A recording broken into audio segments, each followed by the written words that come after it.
Amitabh Bachchan is regarded as an iconic figure in the Indian film industry. Known worldwide for his charismatic screen presence and baritone voice, Bachchan is a master of both Hindi and English. But what makes his English speaking so impactful? By analyzing his speech, we'll uncover insights that will help English learners and IELTS aspirants improve their own speaking abilities. We'll learn about figures of speech, the intrusive R, and more. That is why perhaps you see these intimate scenes in cinema. There was less kissing scene, there were less intimate scenes. That seems to have changed. Stories that said that you'd done all of these films and never been kissed, as it were. What attracted you to acting? An advertisement came out. Amitabh Bachchan, thank you for talking to Al Jazeera. Can I start by asking you, is it true that you actually dislike the term Bollywood, and if so, why?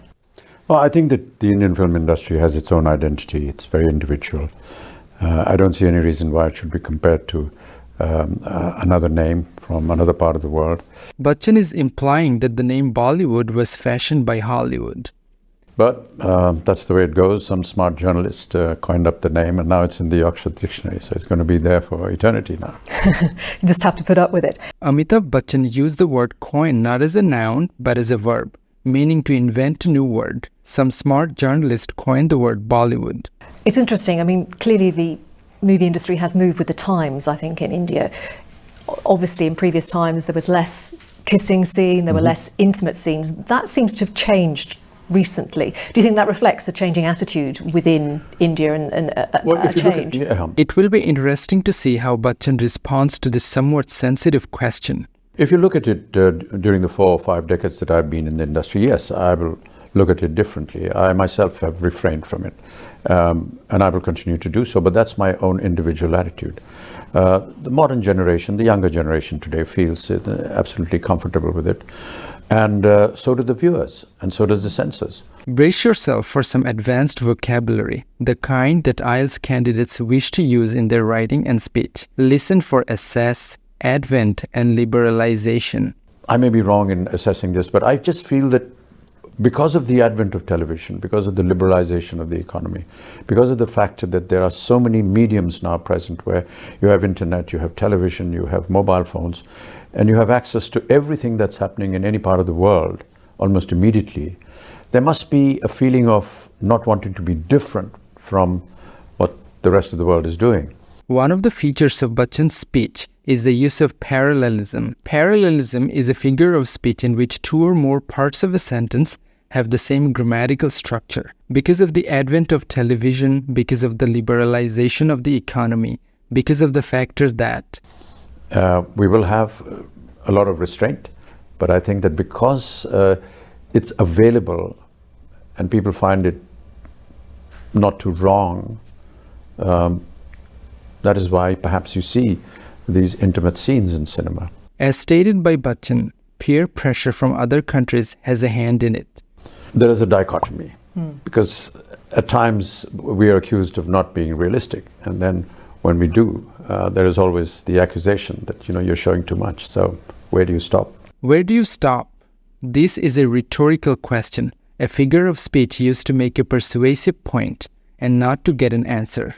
Earlier on in your career as well, you took a break from the movie industry. You yourself went into politics. You were hugely successful in a regional election. But after a couple of years, you resigned. You left politics. Why did you give up politics? I don't know politics. And I realized that after having won an election, I was not qualified. Few people can admit their lack of knowledge or failure as straight as Big B.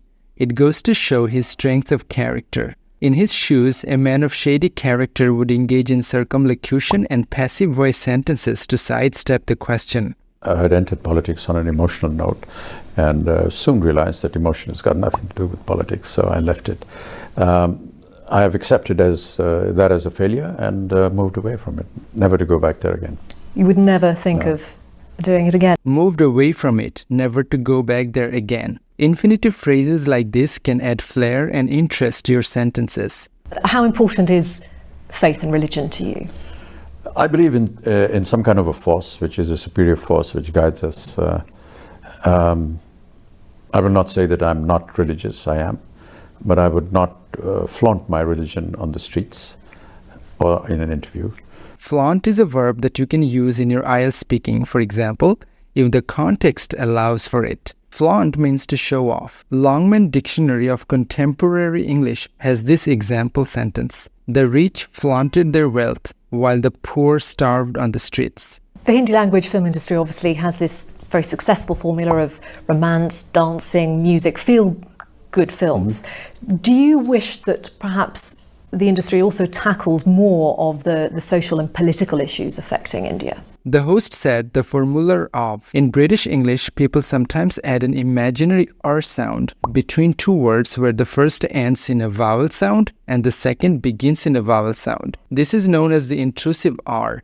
Another example is the idea of Mr. Who's the Boss uses the intrusive R all the time. Perhaps there's misinformation on that. I think that every film is made as an entertainment film, and you're right about that. The poverty that you just talked of, the poor man that works, the common man that works on the streets every day and has a very meager earning.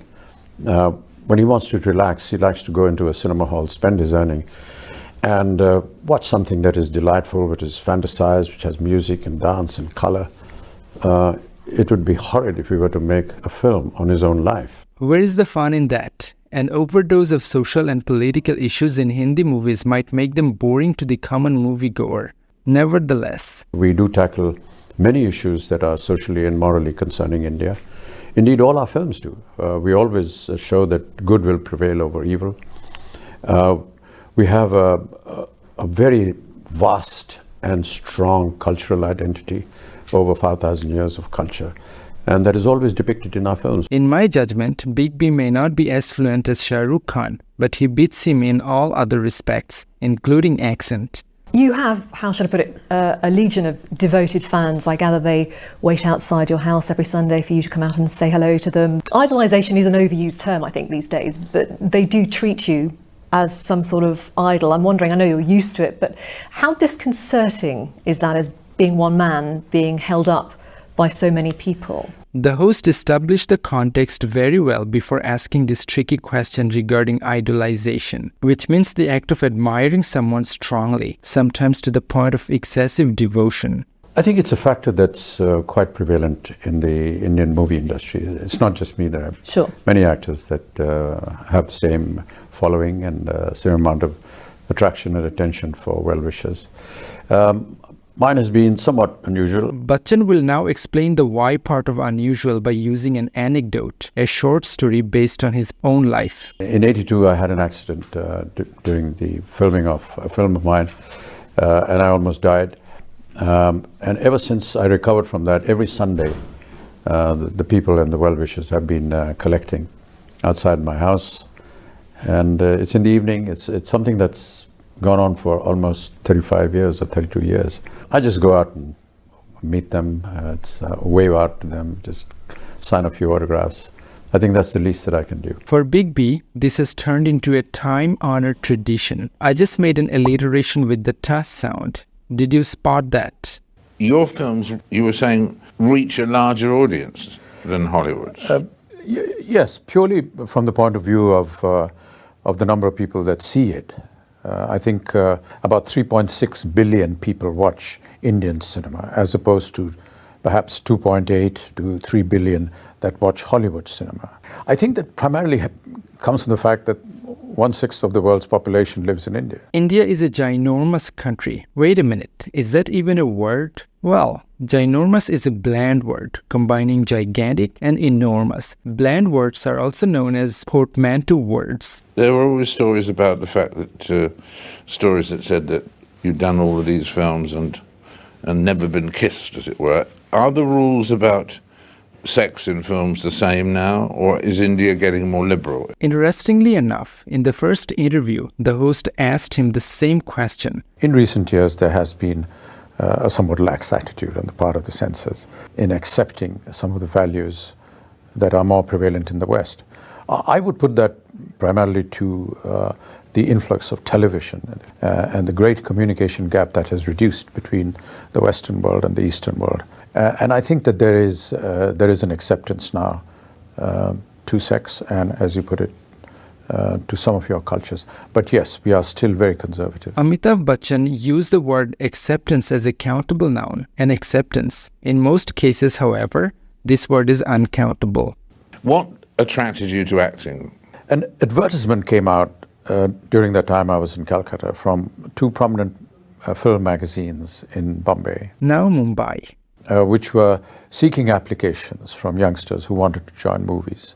And I felt that this was a wonderful opportunity for me to formally apply. I applied for this, I was rejected in the preliminaries, and then somewhere my heart was very keen to go back and join the film industry. So I resigned my job as an executive. Everyone knows this meaning of resign, but this word has another meaning that few people are aware of. I discussed it in another video. Went back home to Delhi, my father was there, spent a year at home idling. My brother came across a director who was wanting to cast newcomers in a film. Some members of his friends were going to be auditioning for that role.